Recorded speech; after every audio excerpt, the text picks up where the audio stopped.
At 8:15 a.m. on Monday, August 6, 1945, a single American B-29 bomber, Enola Gay, released its payload over the city of Hiroshima, Japan.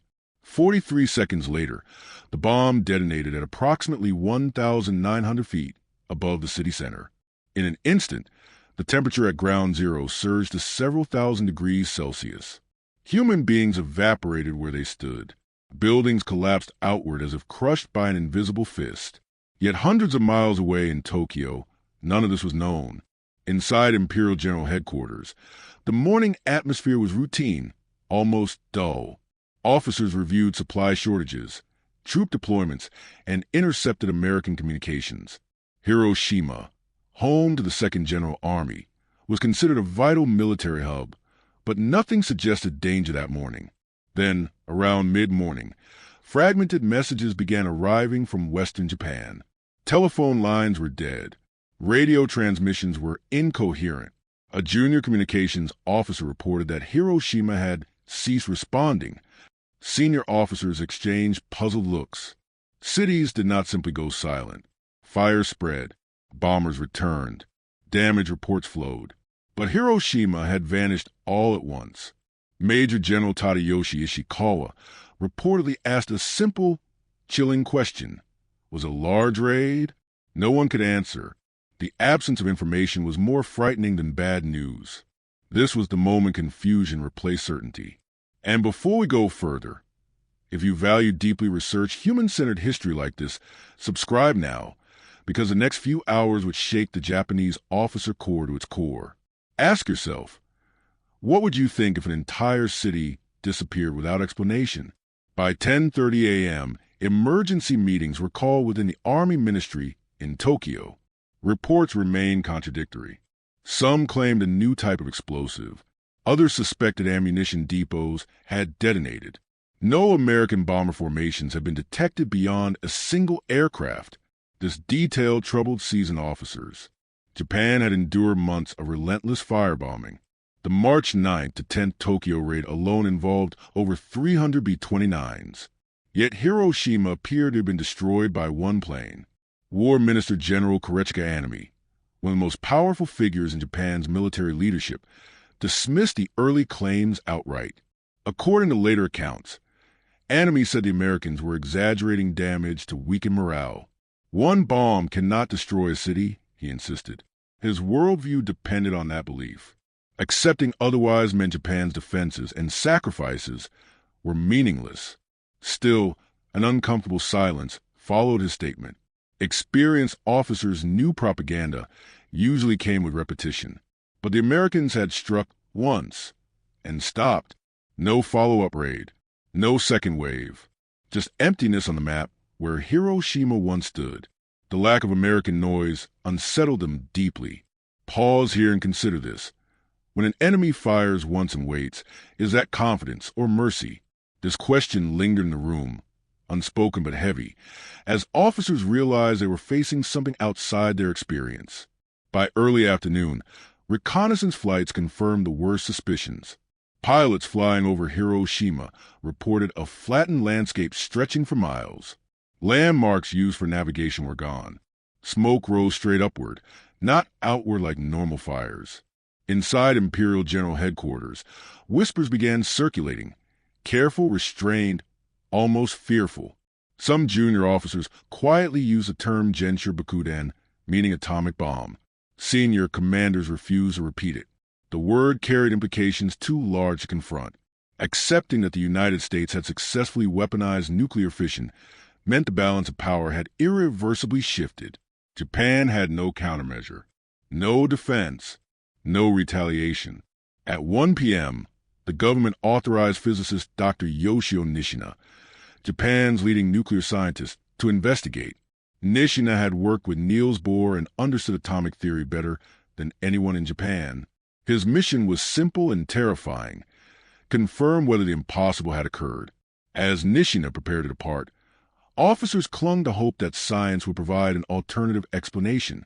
A fuel explosion, a new incendiary mixture, anything but the truth. Let me ask you, have you ever hoped reality was wrong because the truth was unbearable? Many officers that day did exactly that. That evening, Emperor Hirohito was discreetly informed of the situation.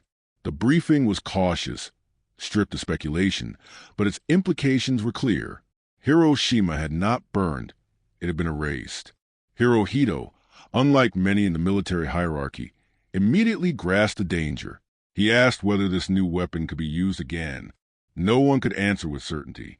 This uncertainty was devastating. For years, Japan's strategy relied on endurance, absorbing punishment, inflicting casualties, and forcing negotiation. But how do you endure annihilation delivered in seconds? Meanwhile, military leaders continued debating probabilities instead of outcomes. Some argued the Americans might only possess one atomic bomb. Others claimed production would take years. These assumptions became psychological lifelines. General Anami maintained that Japan must fight on, regardless of the weapon. Surrender, he believed, would destroy the nation's spirit. Yet beneath his resolve, doubt had taken root. Officers watching him noticed it. Silence replaced certainty. And silence, in military rooms, often means fear. If this story is gripping you so far, subscribe, because the denial phase was about to collide with brutal confirmation. Here's a question to hold on to. At what point does loyalty to ideology become betrayal of reality? On August 7th, survivor reports reached Tokyo. These were not strategic summaries. They were human accounts. Soldiers described comrades who appeared unharmed but collapsed hours later, vomiting blood. Civilians wandered aimlessly, skin hanging from their arms like fabric. Entire regiments stationed near Ground Zero had simply ceased to exist. Medical officers were baffled. There were no conventional wounds. Radiation sickness was not yet understood, but its effects were undeniable. General Anami listened as these testimonies were read aloud. Witnesses later recalled his expression hardened, not with anger, but with something close to dread. This was not a weapon that rewarded bravery or punished weakness. It killed indiscriminately. Rank, courage, preparation, none of it mattered. Inside the Navy ministry, reactions were grim. One naval officer reportedly muttered, "This is no longer war between nations." He was right. The rules that had governed conflict for centuries had just collapsed.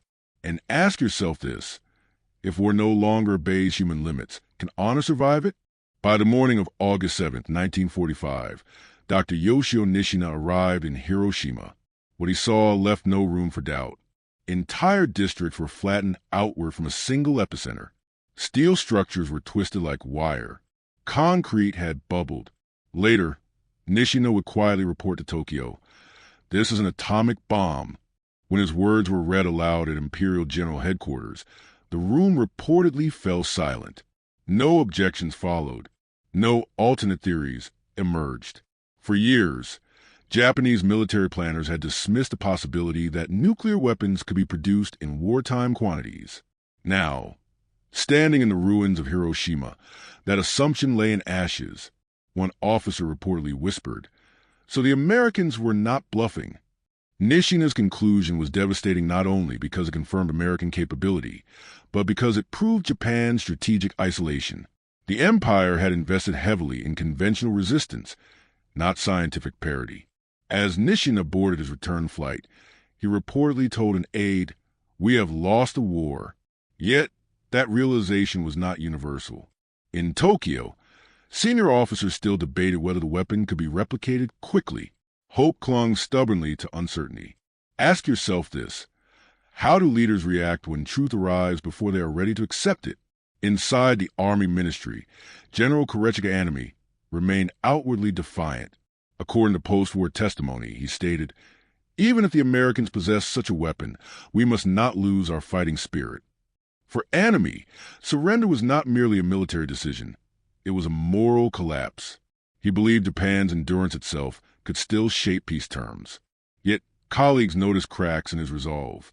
After Nishina's report, Anami reportedly paused before adding, "We cannot yet conclude this weapon can be used repeatedly." That single sentence revealed the gamble at the heart of Japan's strategy. Officers clung to the belief that Hiroshima was unique, a terrible exception. But exceptions do not end wars, patterns do. Younger officers, many of whom had studied abroad, were less convinced. One reportedly asked, "If they can build one, why not two?" No answer came. The room knew the question was fatal. If the Americans had more atomic bombs, Japan's cities were defenseless. The argument was no longer about victory, but survival. And yet, even now, the machinery of surrender refused to turn.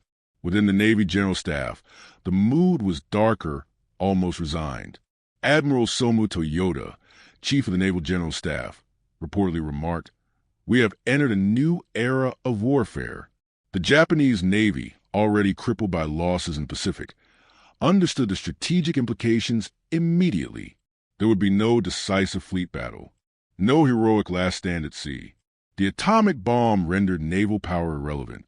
One naval officer later recalled someone saying, "This weapon ends tactics." That sentence captured the existential shock spreading through Japan's military elite.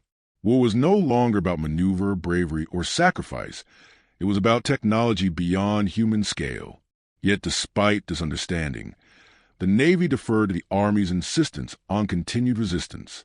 Inter-service rivalry, even at the brink of annihilation, persisted.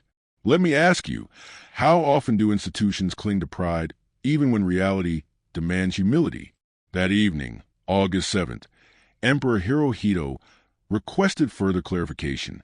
According to court records, he asked whether Japan could defend itself against additional atomic attacks. The answer was grim. There were no air defenses capable of intercepting a lone high-altitude bomber. No shelters designed to withstand nuclear blast. Hirohito reportedly responded quietly. Then the war situation has developed not necessarily to Japan's advantage. It was an understatement, but a meaningful one. The emperor had begun to accept what many officers could not. For him, the survival of the Japanese people now outweighed abstract notions of honor. Still, the military leadership delayed decisive action. Every hour mattered. Unknown to them, another bomb was already being prepared. By August 8th, intercepted Soviet diplomatic traffic added further pressure. Japan's hope for Soviet mediation was collapsing. The walls were closing in from science, from geopolitics, from time itself. One staff officer reportedly said, "Even if we fight, what remains?" That question hung unanswered. Hiroshima had shown what defeat looked like in the atomic age, not occupation, but erasure. Yet even now, some officers spoke of sacrifice. Enemy reportedly declared, "Would it not be wondrous for the whole nation to be destroyed like a beautiful flower?" The statement shocked even hardened colleagues. To some, it was poetic. To others, horrifying. The divide within Japan's leadership was no longer strategic. It was moral. As night fell on August 8th, Tokyo remained intact, lit by electricity, untouched. Hiroshima was a memory.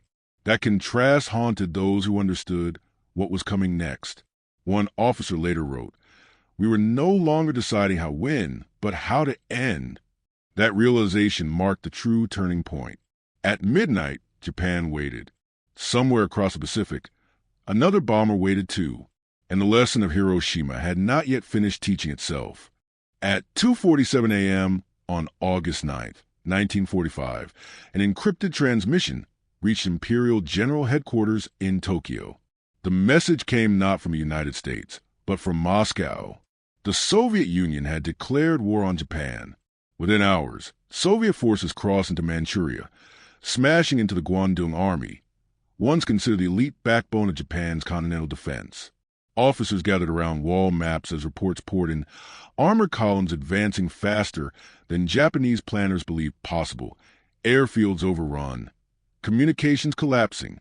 For months, Japan's leadership had clung to one final diplomatic hope, that the Soviets, still officially neutral, might broker a negotiated peace. That illusion died before sunrise. One exhausted staff officer reportedly murmured, "We are completely isolated." General Korechika Anami, Japan's war minister, stood motionless as aide spoke. According to later testimony, he finally said, "So, the northern door has closed." Hiroshima had already shattered confidence in Japan's ability to resist American power. Now the Soviet invasion eliminated Japan's final strategic maneuver. The empire was being crushed between two forces, one driven by industrial mass, the other by scientific annihilation. Ask yourself this: what happens when leaders realize there are no allies left, no negotiations left, and no time left? For many Japanese officers, this moment, before Nagasaki, before surrender, was when they first understood that the war was no longer slipping away. It was already lost. As Tokyo struggled to absorb the Soviet declaration, events in Western Japan were already accelerating toward catastrophe. At 11:02 a.m. on August 9, 1945, an American B-29 bomber named Boxcar released a second atomic bomb over the city of Nagasaki. Cloud cover had obscured the original target, Kokura, forcing the crew to divert. Fate, weather, and fuel limits aligned in seconds. The bomb detonated over the Urakami Valley, instantly vaporizing factories, homes, churches, and tens of thousands of human beings. Although Nagasaki's hills reduced the blast radius compared to Hiroshima, the destruction was still overwhelming. When news reached Tokyo, there was no disbelief this time, no argument, no denial. One naval officer reportedly said quietly, "So they had another one." That single sentence ended every remaining illusion. Hiroshima was not a unique weapon. It was the beginning of a pattern. Admiral Soma Toyota, chief of the Naval General Staff, later wrote, "The atomic bomb and the Soviet entry into the war decided Japan's defeat." Officers understood immediately what this meant. The United States could now erase cities one by one, without warning, without mass invasion, without negotiation.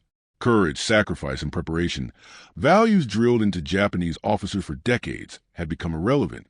War was no longer a contest of endurance. It was an execution schedule.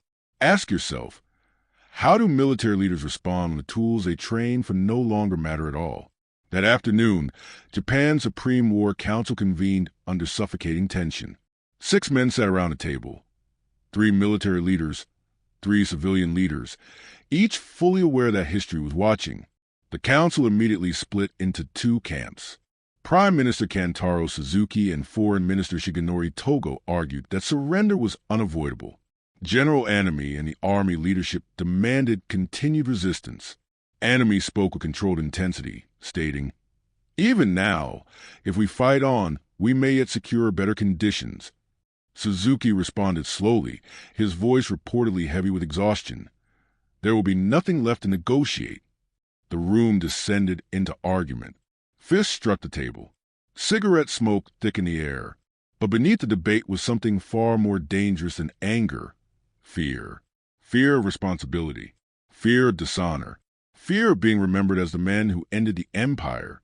For the military officers present, surrender meant admitting that decades of sacrifice had led not to glory, but to ruin. Yet the atomic bomb had changed the equation. This was no longer about winning or losing battles. It was about whether Japan itself would survive. Ask yourself this: when leaders know the outcome but cannot accept the decision, who truly holds power? The council deadlocked. Japan's fate hung unresolved, even as another city lay in ruins. As darkness fell on August 9th, Emperor Hirohito made a decision without precedent. He would personally intervene in the deadlocked debate. Entering the council chamber, the emperor spoke softly, yet every word carried absolute authority. According to official records, he said, "The enemy has begun to employ a new and most cruel bomb, the power which to do damage is incalculable." He paused before continuing. To continue the war would mean the destruction of the Japanese people. Several officers later recalled feeling physically shaken. The emperor was not speaking as a symbol. He was speaking as a guardian. For years, military leaders had claimed to fight in his name. Now he was ordering them to stop. Hirohito made it clear that endurance was no longer courage. It was annihilation. General Anami bowed deeply, his face rigid. He did not argue. He did not agree. He simply listened. In that moment, authority shifted completely. The decision to surrender did not come from generals or ministers. It came from above them all. Ask yourself, what does loyalty mean when obedience demands accepting defeat? For Japan's officers, this was the most painful command they would ever receive. Later that night, General Anami met privately with aides. Witnesses later reported that his voice was calm, almost attached. As a soldier, he said, "I cannot approve surrender. As a subject of the emperor, I must obey." That sentence captured the tragedy of Japan's officer corps. Loyalty had driven them into war, and now loyalty forced them to accept its end. Anami understood what obedience would cost him personally. For officers trained under Bushido, defeat was not merely failure. It was shame carried beyond death. Yet Anami issued orders to maintain discipline and prevent chaos. He knew that extremist officers were already whispering of rebellion. Japan stood on the edge not only of surrender, but of internal collapse. Ask yourself, what kind of strength does it take to enforce a decision you believe destroys your honor? For Anami, there was only one way to resolve that conflict. As word of the emperor's intervention quietly spread through the upper ranks, tension inside Tokyo's military barracks intensified. Younger officers, many hardened by years of total war, felt betrayed. To them, surrender meant erasing the sacrifices of millions who had died believing victory was still possible. Several junior army officers reportedly argued that the emperor had been misled by civilian politicians. One lieutenant was later quoted as saying, "If the emperor knew the truth, he would never permit surrender." This dangerous belief fueled whispers of a coup. For Japan's high command, the greatest fear was no longer American bombs. It was internal rebellion. Orders were issued to key units around the Imperial Palace to remain loyal and avoid provocation. Senior officers spent the night moving quietly between ministries, pleading with subordinates to stand down. One general reportedly told a group of young officers, "Disobedience now will destroy everything you claim to defend." But emotions were raw. Hiroshima and Nagasaki had shattered the myth of honorable resistance, leaving only rage and grief in its place. Ask yourself this: what happens to soldiers trained to die when they're ordered to live? For many, the answer was confusion bordering on madness. Japan was not just surrendering, it was unraveling from the inside. Inside the Imperial Navy, the psychological collapse was quieter but no less profound. The Navy had long understood Japan was losing conventional war. Its fleets had been decimated at Midway, Leyte Gulf, and beyond. But the atomic bomb represented something entirely different. One naval officer later wrote, "The bomb did not defeat our ships. It defeated the idea of fighting." Admirals who had spent their lives mastering tactics, formations, and strategy now faced a weapon that ignored all three. There would be no decisive naval engagement, no final stand at sea. The atomic bomb rendered the Navy irrelevant overnight. Admiral Somu Toyota reportedly said to an aide, "From this point forward, war belongs to scientists." That realization struck deeply. Japan's officer corps had been raised on belief that discipline, sacrifice, and courage could overcome material disadvantage. Hiroshima and Nagasaki proved otherwise. Technology had surpassed spirit. For many officers, this was the most devastating blow of all, not defeat, but obsolescence. Ask yourself, how does a warrior redefine himself when the battlefield disappears? On August 14, 1945, Emperor Hirohito recorded his surrender message in a small studio within the Imperial Palace. The atmosphere was tense and secretive.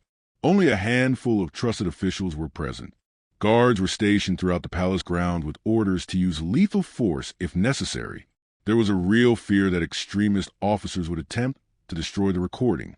Hirohito spoke in formal archaic Japanese, carefully avoiding the word surrender. Instead, he said Japan would endure the unendurable. For officers listening outside the room, the phrase was crushing. Endurance had once meant fighting on. Now it meant stopping. Ask yourself, how powerful must a moment be when silence becomes an act of courage? The recording was hidden and duplicated. Japan's fate rested on fragile discs of sound.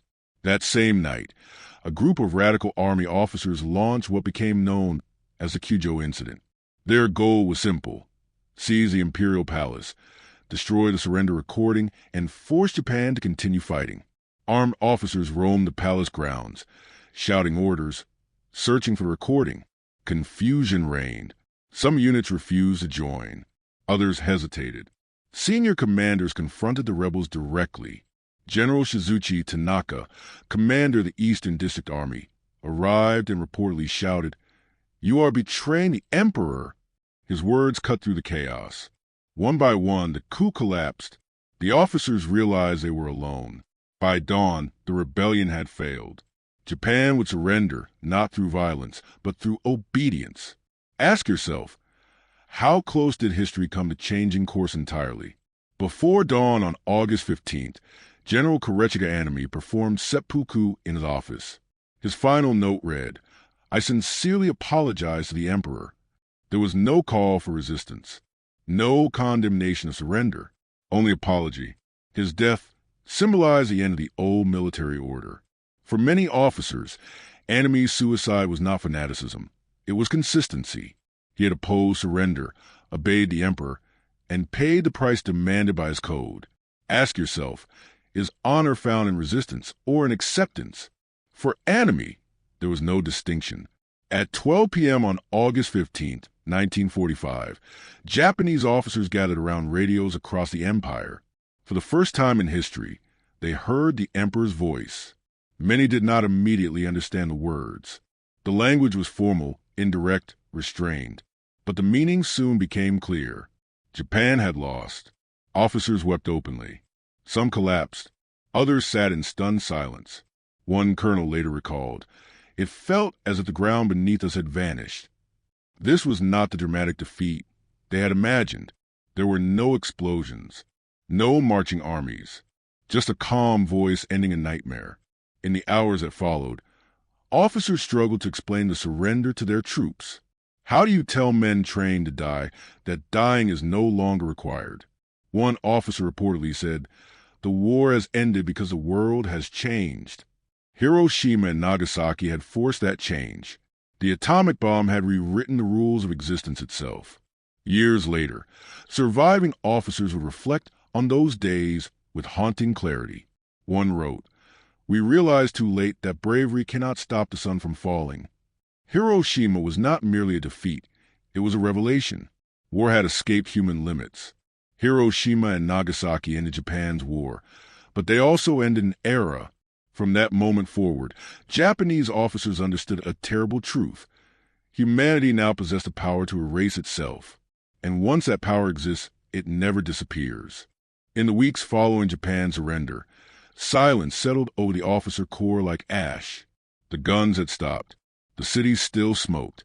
And for the first time in decades, Japanese officers were no longer issuing orders. They were answering questions. Inside prisoner of war camps, demobilization centers, and temporary offices under Allied supervision, former generals and captains were asked to explain decisions they themselves were still trying to understand. Many struggled to speak about Hiroshima at all. One former staff officer later wrote, "It was not defeat that haunted us. It was comprehension."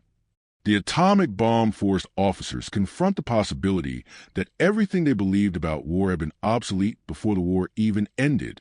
Courage had not failed. Strategy had not failed. Humanity itself had failed to keep pace with its own inventions. For men raised on discipline and certainty, this realization was devastating. Several officers admitted they had understood Hiroshima's meaning immediately, but refused to accept it. One colonel recalled, "We knew the war was finished, but we did not know how to live after knowing that." The atomic bomb did not just end the conflict. It stripped meaning from sacrifice retroactively. Deaths that once felt purposeful now felt arbitrary. That was the wound Hiroshima left behind, one no surrender document could heal. During post-war interrogations, Allied officers were often surprised by how candid Japanese commanders became when discussing Hiroshima. General Toru Kawabe, former deputy chief of the Army General Staff, later admitted, "The atomic bomb made further resistance impossible, regardless of morale." This statement was remarkable, not because it acknowledged defeat, but because it rejected the ideology that had sustained the war. For decades, Japanese military doctrine emphasized spirit over material power. Hiroshima destroyed that belief in a single flash. Officers who once preached sacrifice now spoke of limits. One naval officer told American interviewers, "We had prepared for invasion. We had not prepared for erasure." That word, erasure, appeared repeatedly in post-war reflections. Hiroshima was not described as destruction, but as removal, a city removed from history. Officers admitted that no defensive plan could exist against such a weapon. Air defense was meaningless. Dispersal was meaningless.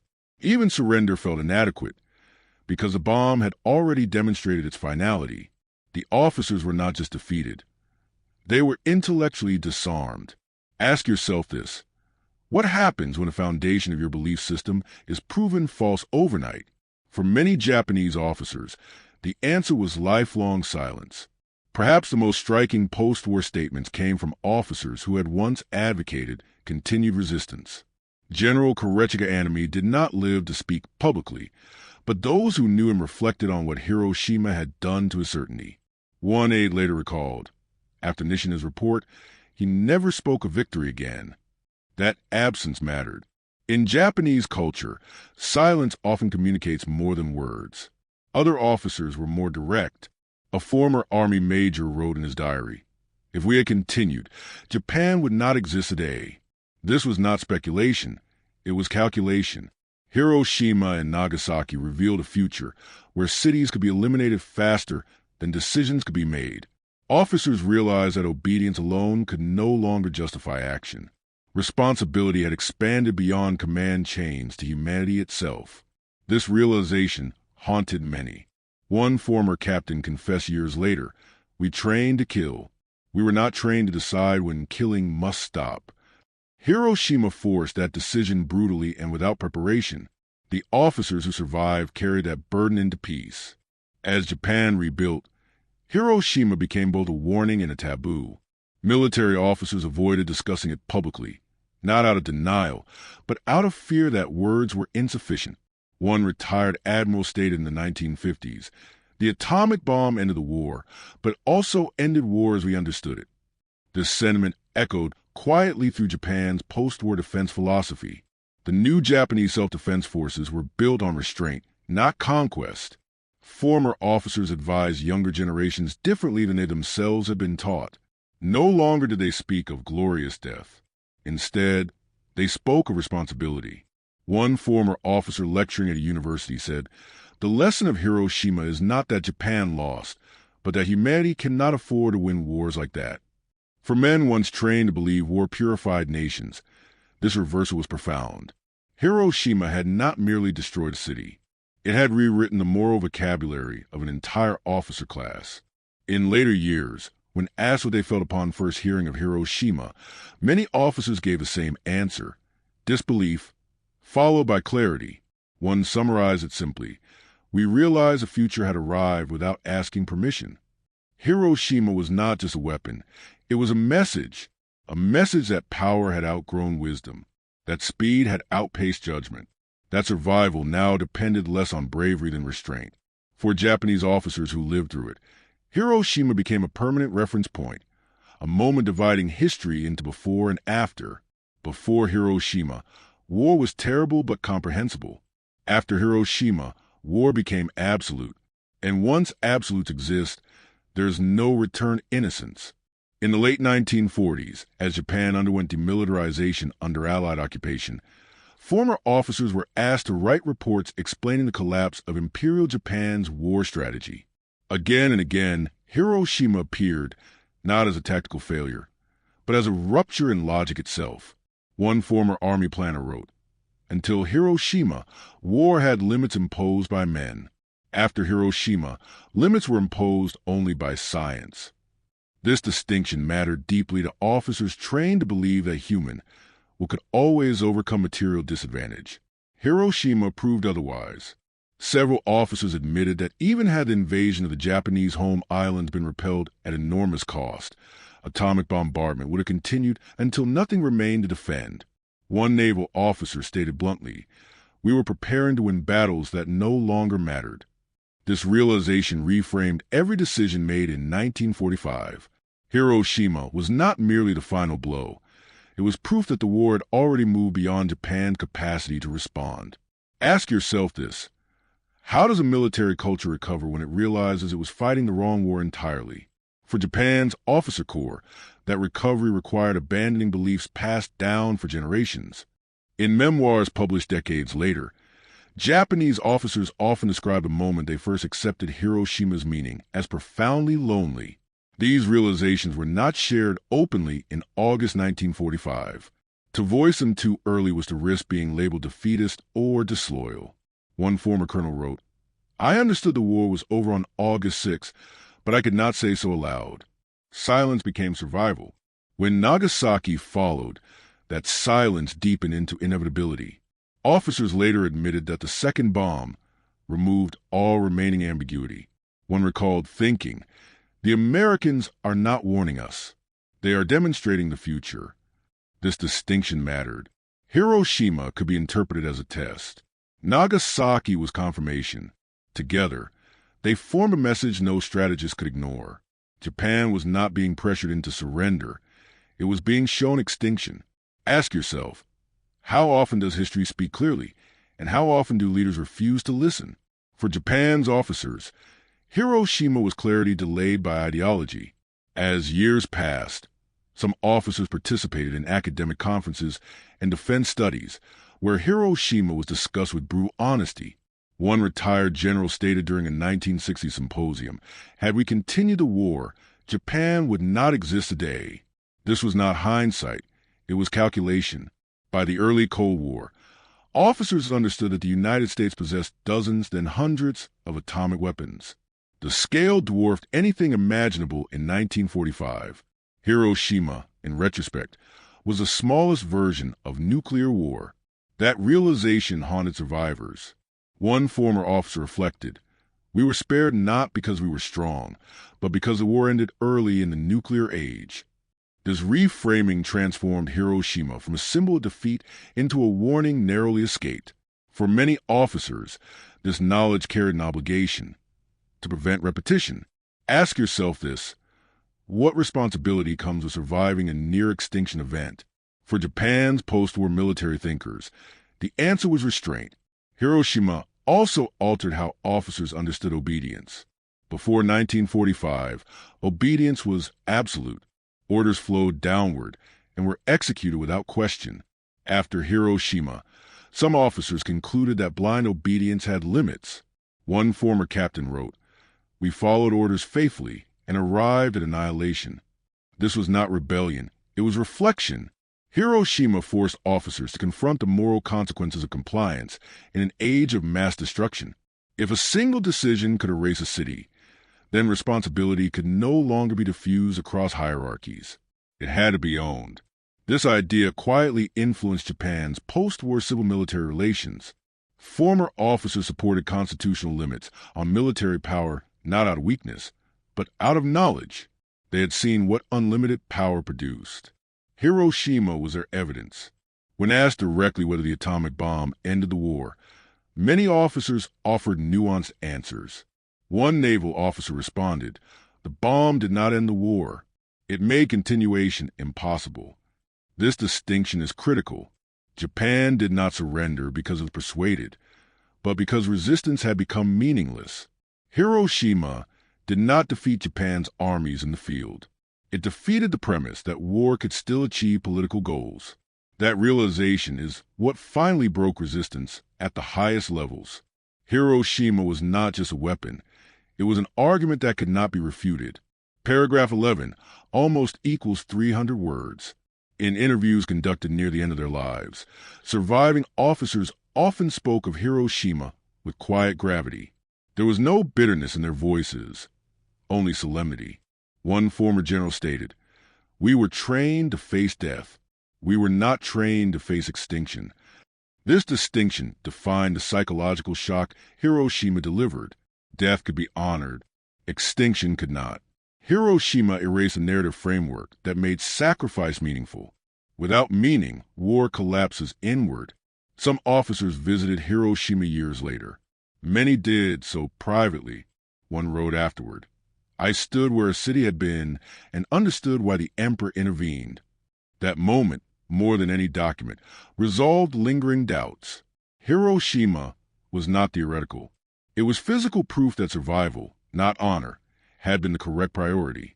Ask yourself, what truth becomes undeniable only when seen with your own eyes? For these men, Hiroshima answered that question permanently. By the time Japan re-entered the international community, its former officers carried Hiroshima as an unspoken lesson. They advised caution. They advised diplomacy. They advised limits. Not because they lacked courage, but because they had seen courage rendered irrelevant. Hiroshima had shown them a future where wars are not won, but ended by annihilation.